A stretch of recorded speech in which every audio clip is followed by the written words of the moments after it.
sentarse, amados.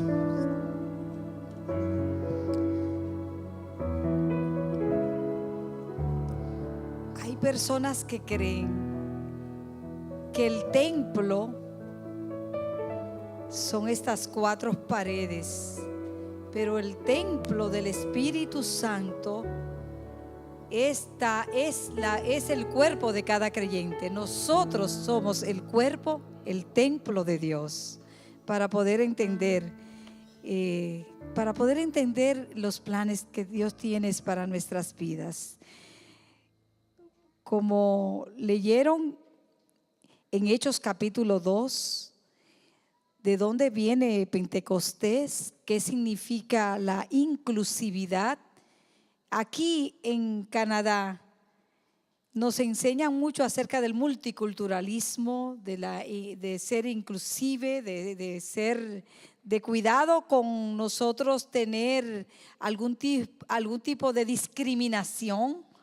Entonces veamos en Deuteronomio, estoy en la Nueva Traducción Viviente, en el capítulo 16, yo quiero que leamos para poder entender el origen de dónde viene Pentecostés, por qué 50 días después de la Pascua, después que el Señor resucitó, estamos celebrando el día de Pentecostés. ¿Qué significaba? ¿Qué tipo de fiesta era? Dice: cuenta 7 semanas a partir del momento en que comiences a cortar el grano al inicio de la cosecha. Luego celebra el festival de la cosecha en honor al Señor tu Dios. Llévale una ofrenda voluntaria en proporción a las bendiciones que hayas recibido de Él. Será un tiempo de celebración delante del Señor tu Dios en el lugar de adoración que Él designe para que su nombre sea honrado. Celebra con tus hijos e hijas, con tus siervos y siervas, con los levitas que vivan en tus ciudades, con los extranjeros y con los huérfanos, las viudas que vivan en medio. En medio de ti. Recuerda que tú también una vez fuiste esclavo en Egipto, así que asegúrate de obedecer todos estos decretos. Óyeme, eso fue en Deuteronomio, y estamos hablando que ahora en el libro de Hechos, donde se escribe la historia de la iglesia, se celebra esta fiesta. ¿Pero a qué se refería esta fiesta? Se contaban esas 7 semanas después de la Pascua, 50 días para recoger la cosecha. La ofrenda de agradecimiento tendría que ser del tamaño que la persona quiera, según Dios lo haya bendecido. Sería un tiempo de celebración. Y es algo importante, porque hay muchas personas que creen que la iglesia es como un funeral, o que la iglesia puede ser algo aburrido, pero no es nada de eso. Nuestro Dios es un Dios celebrativo, y en esa fiesta el Señor quería que también el pueblo de Israel no olvidara de dónde nos sacó. No me diga que hay un momento de tu vida en el pasado que es necesario que nosotros a veces recordemos, pero ¿para qué? Para ver la grandeza de Dios, que el Señor nos sacó de ese momento en que nos sentíamos en un lodo o que nos sentíamos en un hoyo, y el Señor nos sacó. Ahora fíjense, esa fiesta de Pentecostés, aquí nosotros vemos en Hechos capítulo 2 que fueron todos llenos del Espíritu Santo, y ellos comenzaron a hablar en otras lenguas.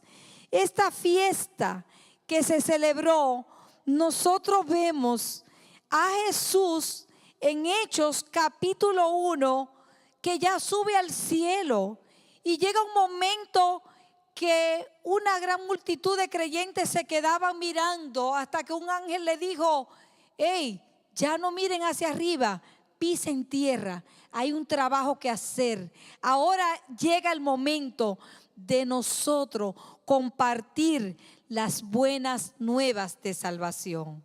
Llegó una situación dolorosa. El saber que los discípulos, el saber que la gente no tenían a Cristo, a Jesucristo, no lo tenían físicamente, pues se iba a sentir ese dolor, se iba a sentir esa tristeza. Pero el Señor ya en el Evangelio le había dicho: tranquilo, yo no le voy a dejar solo. Yo le voy a enviar el Consolador, el Espíritu Santo de Dios, el Espíritu de Cristo. Ahora, ¿quién es el Espíritu Santo? Es la tercera persona de la Trinidad, Padre, Hijo y Espíritu Santo. ¿Cuáles son los desafíos que tenemos? La corriente, diríamos, de los testigos de Jehová, dicen que el Espíritu Santo, ¿qué es? Eso es una fuerza. No, el Espíritu Santo no es una fuerza. Hay otro que, no, el Espíritu Santo no es importante. Eso tampoco. El Espíritu Santo, oiga lo que le voy a decir, es una persona. Es una persona. El Espíritu Santo, si nosotros hacemos lo indebido, el Espíritu Santo se siente triste. Y hay algo que nos dice, y si usted es creyente y cae en algo que a Dios no le agrada, el Espíritu Santo nos va a sentir como que uno se siente mal. ¿Para qué? Para que nosotros tengamos un cambio de vida. El Espíritu Santo es una persona. Ahora, en esa fiesta de Pentecostés, vinieron de muchísimas partes del mundo. Imagínese que si usted ahora mismo invita a personas de África, ¿cómo le van a llegar? Muchos de ellos no le van a llegar ni siquiera con, si usted los invita, a veces llegan con su ropa típica de África. ¿Han visto cómo es la ropa típica de África? Llegan y para muchos dice: bueno, ¿y cómo será que esa señora se puso ese moño acá arriba? Y otro dice: bueno, y comienza las críticas y comienza uno a sentirse que esa persona, yo no hago liga con ese tipo de personas, porque esas personas son distintas a mí. Entonces, aquí que vemos que que hubo una preparación. Si usted analiza Hechos capítulo 1, el Señor le dice: tranquilo, le dice que no se estén preocupando. En el versículo 7, Jesús mismo le dijo: ¿qué afán es que ustedes tienen? Que yo me preocupe para quitar este gobierno de Roma. Y a mí ese no se preocupen. Ustedes no tienen que tener control. No se preocupen por los problemas que hay políticos. Ahora sí le dijo algo: ustedes van a recibir poder cuando haya venido sobre vosotros el Espíritu Santo. Y estoy en Hechos 1:8. Pero ¿para qué ese poder? Para ser testigos en Jerusalén, en toda Judea, en Samaria y hasta lo último de la tierra. ¿Se dan cuenta que cuando celebramos Pentecostés, celebramos la alegría, celebramos unidad, celebramos coinonía, celebramos lo que viene siendo la institucionalidad de la iglesia, el cuerpo de Cristo?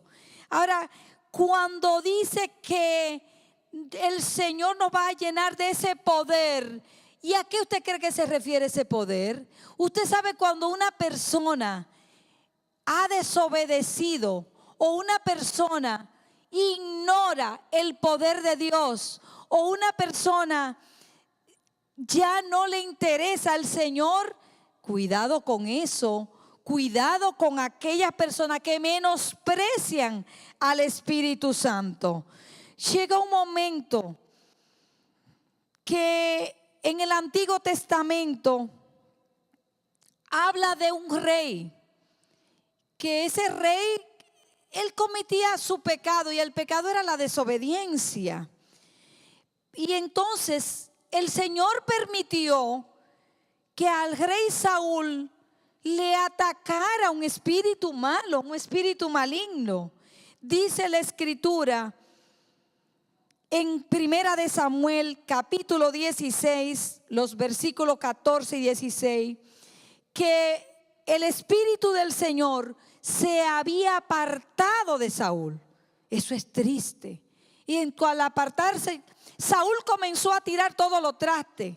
Le tiró un plato a la esposa, al hijo lo maldijo y comenzó a decir malas palabras, comenzó a hacer gestos desagradables. Su enojo se fue a unos extremos que se descontroló su salud mental, como muchos hoy están en hogares donde su salud mental está deteriorada, donde hay problemas.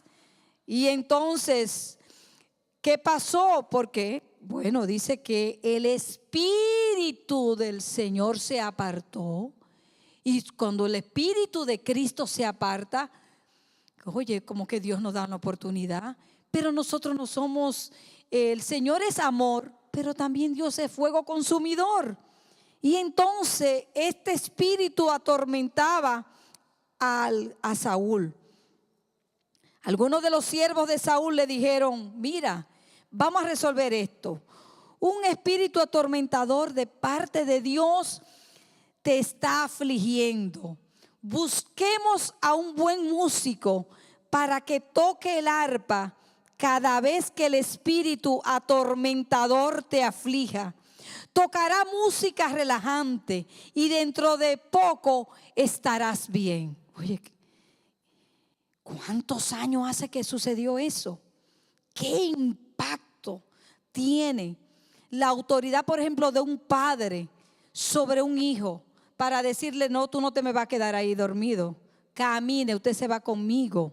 O camine, que usted necesita adorar al único nombre que es sobre todo nombre, el nombre de Cristo Jesús. Y cuando comienzan esas alabanzas y usted no se queda callado, y a veces todos esos espíritus de amargura, de desgracia, de inconforto que uno puede tener, el Espíritu Santo, ¿qué hace, hermano? Lo libera. ¿Qué le pasó? ¿Por qué le dieron ese consejo? ¿Y qué dice la Escritura? Ahí mismo en el versículo 23. Y cada vez que el espíritu atormentador de parte de Dios afligía a Saúl, David tocaba el arpa. Entonces Saúl se sentía mejor y el espíritu atormentador se iba. Alabado sea el nombre del Señor. Es que hay poder en la alabanza. Es que hay liberación. Es que cuando tú abres tus labios y comienza a adorar en espíritu y en verdad, tal como el Señor le dijo, se lo dijo a una impía, se lo dijo a una mujer que había tenido ya varios maridos, se lo dio a una mujer de la calle. No se lo dio a una persona que usted lo ve santico y el día entero que se la pasa orando. Le dijo a la mujer samaritana: yo ando buscando adoradores que me adoren en espíritu y en verdad. Qué lindo es cuando niños, jóvenes, adolescentes, jóvenes adultos mayores adoran y glorifican el nombre del Señor. Entonces, eso es cuando una persona, el espíritu se ha apartado y entonces logró tranquilizarse. ¿Por qué? En la forma en que adoraba al Señor. Ahora fíjate qué es, para qué el Señor le dio el Espíritu Santo. Le dijo que le iba a dar poder, pero no es un poder político, no es un poder abusivo, no es un poder para tomar ventajas, es un poder para tú poder decirle a un perdido, mira, tú no tienes por qué llegar al suicidio. Tú no tienes por qué pasar noches y noches y no sabes si tú apenas puedes dormir una hora. Yo te voy a dar la mejor medicina. Comienza a descansar en Dios. Comienza a hablar con Dios. Descansa en el Señor. Dios es real. Entonces nos dio poder. Y ese poder es que para dar testimonio del perdón de nuestros pecados. Para dar testimonio, ¿qué fue lo que hizo entonces? ¿Qué fue lo que hizo Pedro? Pedro comenzó a predicar.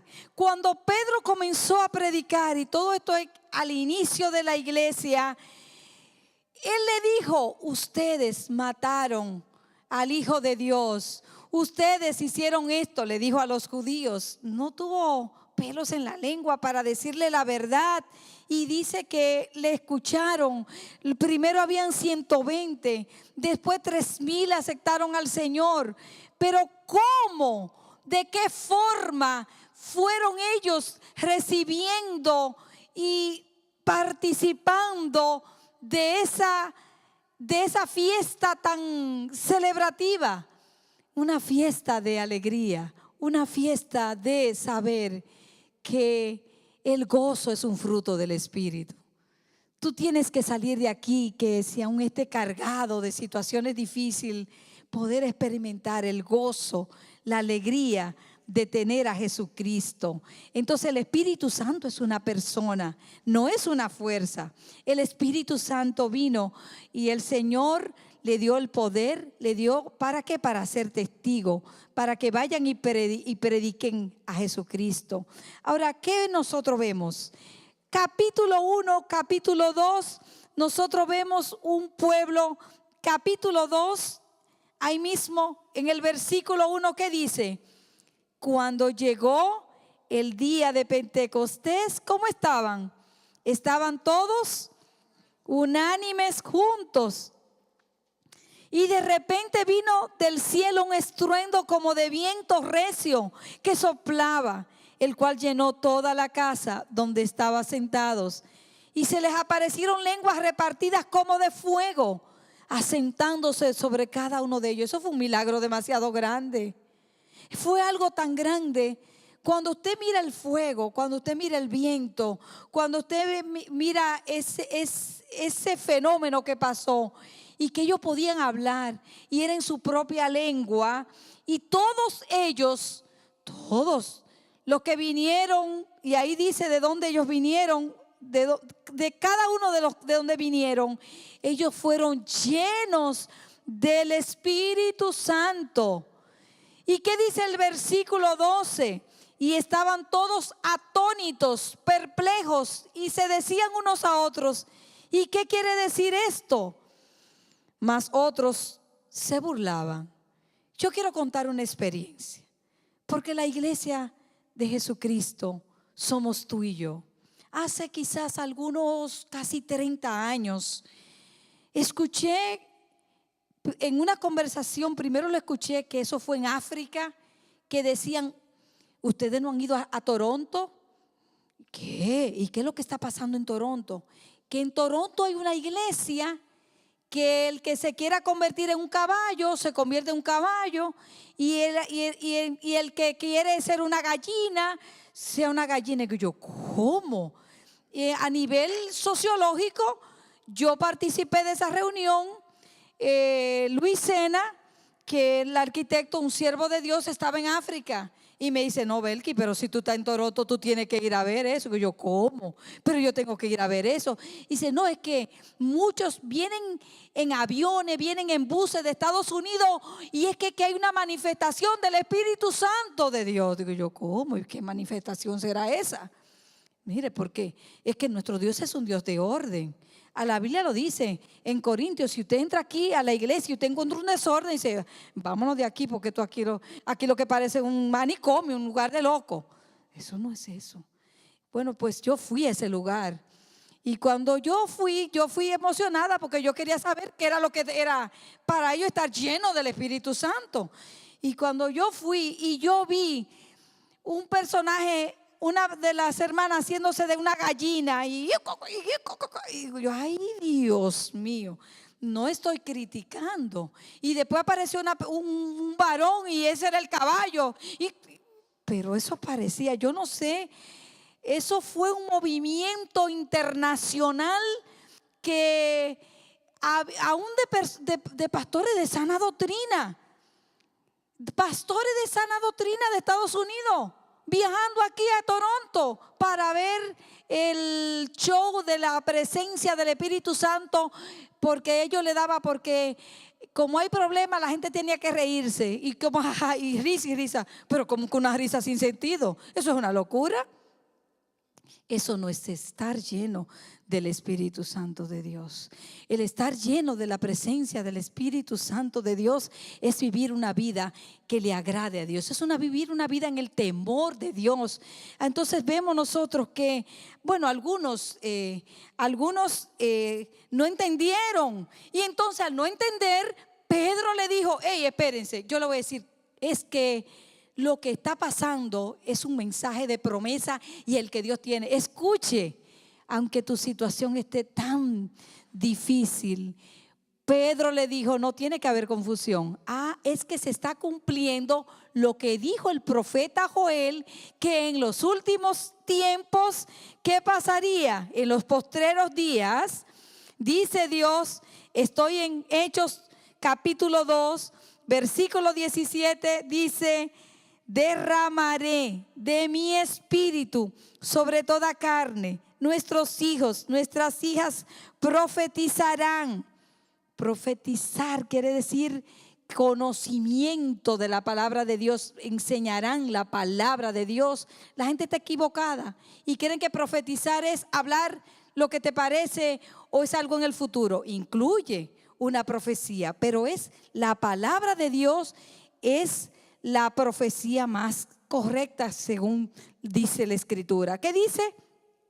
Vuestros hijos profetizarán, nuestros jóvenes verán visiones. Y me encanta porque dice: nuestros ancianos soñarán sueños. Le está diciendo a las personas que ya tienen sus 80, sus 70, sus 90 años, ustedes todavía pueden soñar.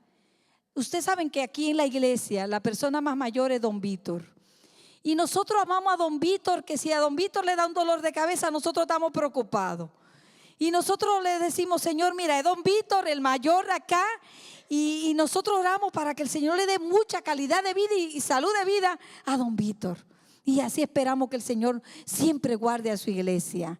¿Por qué? Porque todavía siendo ancianos tú puedes soñar. Esa era si no hay por qué. El evangelio no es estorbo, es alegría, es gozo, es salvación. Pero te voy a decir algo: el mensaje que dio Pedro y el mensaje que dieron los apóstoles es el mismo que tú y yo tenemos que dar. Que Jesús vino aquí a la tierra, que Él murió por nuestros pecados y que Él resucitó al tercer día, y que hoy Él está preparando una morada especial para cada uno de nosotros. ¿Y no es algo maravilloso? Usted le puede dar un aplauso al Padre, al Hijo y al Espíritu Santo. Pero perfecto, que todo está muy bueno. ¡Qué bien! Está encendido los que han llegado y han podido participar de esa fiesta de Pentecostés. Pero no todo se queda ahí. Luego, ¿qué pasa? Encontramos una iglesia que se levanta una pareja y quiere imitar a Bernabé, que trae una donación, y le dice a Ananías y Zafira, y entonces organizan algo y hacen lo indebido y le mienten y dice: oye, espérate, ¿y por qué? ¿Qué necesidad tú tienes de mentir? Ustedes le han mentido al Espíritu Santo. No hay necesidad. Tú vendiste una propiedad, es tu dinero. ¿Se dan cuenta? ¿Qué pasó luego? En la iglesia se levantan las envidias, se levanta la competencia, se levanta, los celos. Y Dios no quiere nada de eso. Porque la clave, ¿cuál es? Para que Dios manifieste su gloria, es que haya una unidad. La familia en estos momentos no tienen unidad. Los hogares son como hoteles. Me tocó una consejería. No tiene que ver nada. Quizá esta persona me esté escuchando en línea porque ni siquiera es de por acá, de estos países. Y yo le digo a esta persona, pero dígale a este jovencito lo que está pasando. Y dice, no, es que no puede, se puede ofender. Pero yo no logro entender esto. Es decir, que ahora mismo estamos viviendo en una sociedad no enseñable. Y eso hay que retomarlo. Los retoman los abuelos, los retoman las tías, los retoman los padres. Por eso hay que orar para que Dios restaure la autoridad de los padres sobre los hijos. Porque son los hijos que dominan a los padres, o son los padres que tienen que conducir a sus hijos.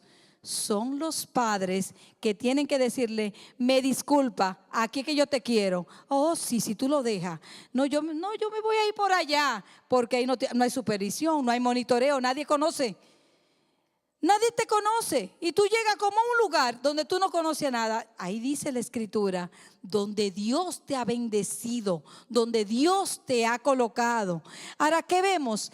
Que el Señor permitió que llegaran de diferentes nacionalidades, porque muchos de ellos creían que solo los judíos podían salvarse. Había muchísimo exclusivismo. Por eso es que Santiago dice, si llega un rico a la iglesia, mira, ten cuidado de tú sentarlo adelante y darle privilegio. Y a una persona que no tiene nada, a un nuevo inmigrante, maltratarlo, ten mucho cuidado. Yo siempre les he dicho a las personas que si son ricas, que si ya su posición es tan alta, le digo, tranquilo, quédese en la iglesia. Le digo, ¿por qué? Porque aún le puede esto servir para usted criar a sus hijos en el temor de Dios y aprender a ser humilde. Oh, no quiero que me confundan que yo soy un hispano. No quiero que entiendan que yo soy un hispano. I'm Canadian, no, I'm Canadian. Mucho cuidado. ¿Por qué? Porque Pedro llegó un momento que hasta le llamaron el hipócrita, porque él creía que solo la salvación era para ellos exclusivamente. Y vayan a Hechos capítulo 10, cuando él fue a Cornelio, pero en la casa de Cornelio, y se dio cuenta, porque es que Dios te revela. Mira, cuando tú eres un hijo de Dios y una hija de Dios, Dios te revela las cosas. Pero ¿qué dice en Hechos capítulo 10? El sermón de Pedro a Cornelio en su casa. En el versículo 34 dice, entonces Pedro, abriendo la boca, dijo, en verdad comprendo que Dios no hace. Dígalo, en verdad yo comprendo que Dios, vamos a repetirlo, en verdad comprendo que a pesar de que hay un modelo que te dice que el rubio, el alto, el pomposo puede ser esa persona, que a pesar de que hay otro tipo de discriminación racial, sabes que hay un movimiento que dice la exterminación de lo blanco. Esos grupos de poderes de allá ya han tomado comunidades completas de Francia. Allá en París se dice, vamos a exterminar los blancos. Y otros grupos, vamos a exterminar tal grupo. Eso a Dios no le agrada. Es que fíjate, sea tú una persona rica o pobre, sea tú que tú crees que está acabando porque eres muy elegantón o elegantona, sea tú que para otro tú seas feo o bonito, a Dios no le importa nada de eso, porque Dios mira lo que hay en tu corazón. Pero Dios quiere que en la iglesia se practique una comunidad apartada.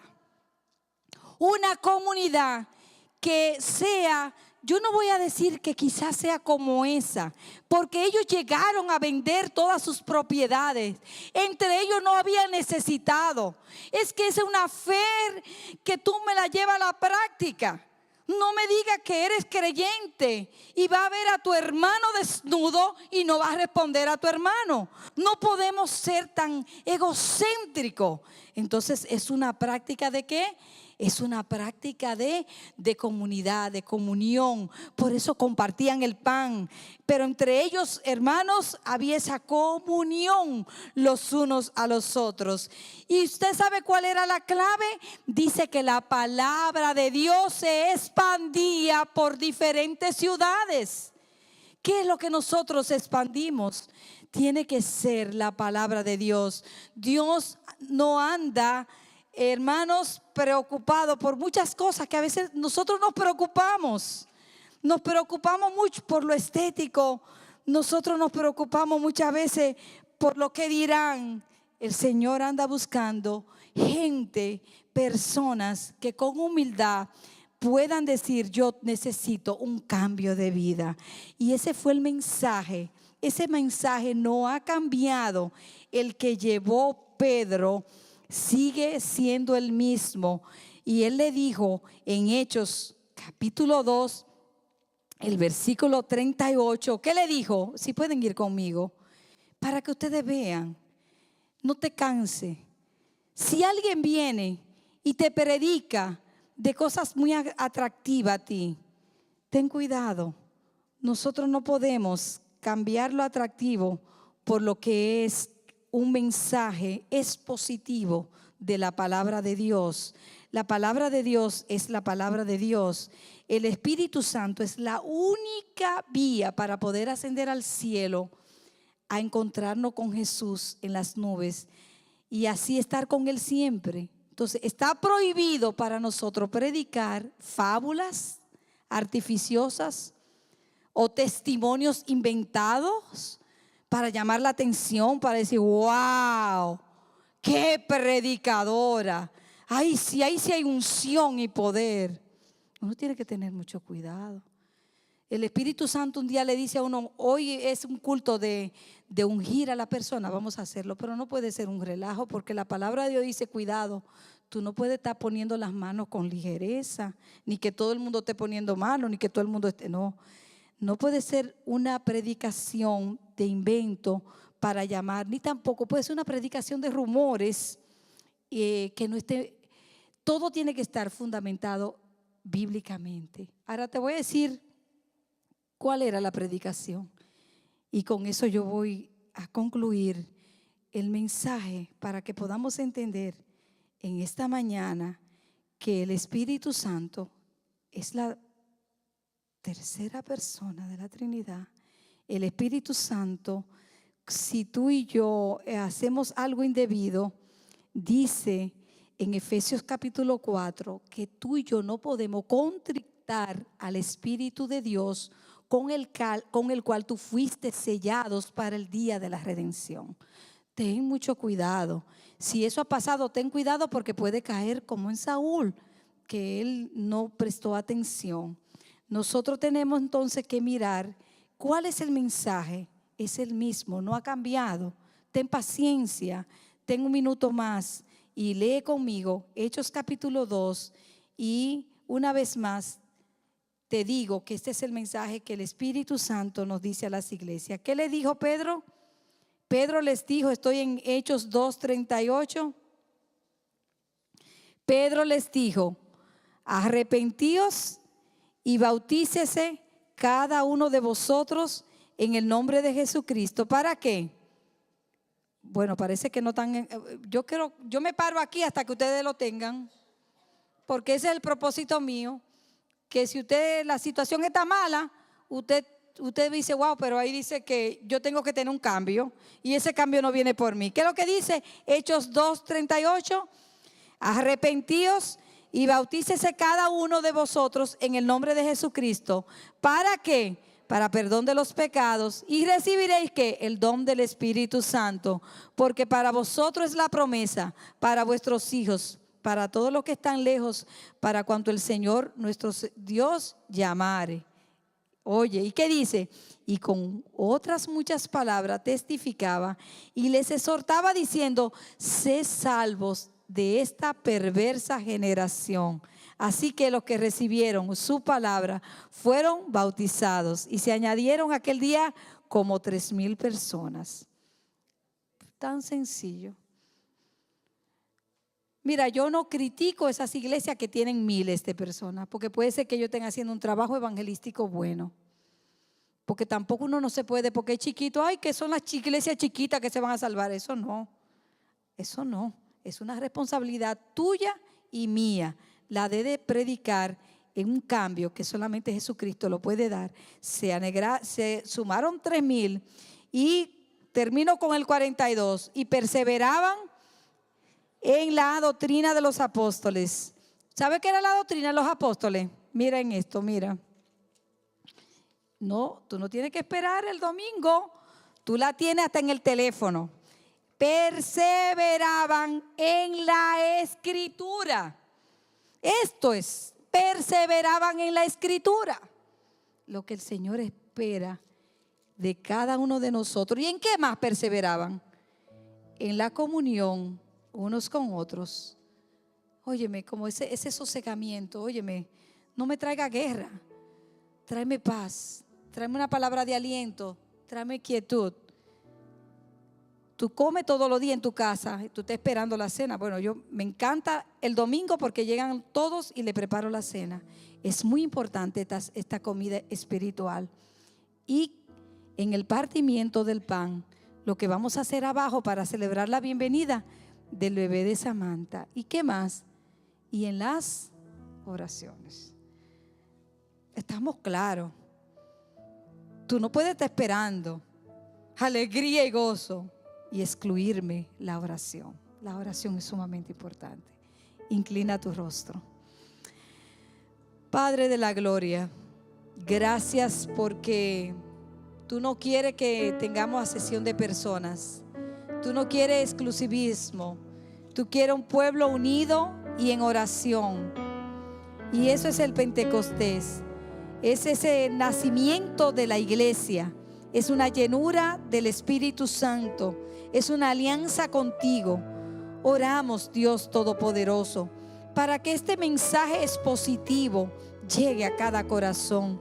Espíritu Santo, tú que eres una persona, ministra nuestras vidas. Si hay alguien que no se ha bautizado, si hay alguien descarriado, si hay alguien que todavía no entiende la importancia de arreglar su vida espiritual, que hoy sea el día y que ellos puedan tener una reconciliación contigo. Gracias por tu palabra. Gracias porque ella nos da paz. Gracias porque hoy celebramos Pentecostés. Tú eres, Señor, nuestro Salvador. Gracias, Señor, porque en ti hay vida. Gracias, Señor, porque hoy celebramos, te celebramos a ti. Bendice, Señor, nuestra congregación. Que tengamos una semana de cobertura como tú lo sabes hacer.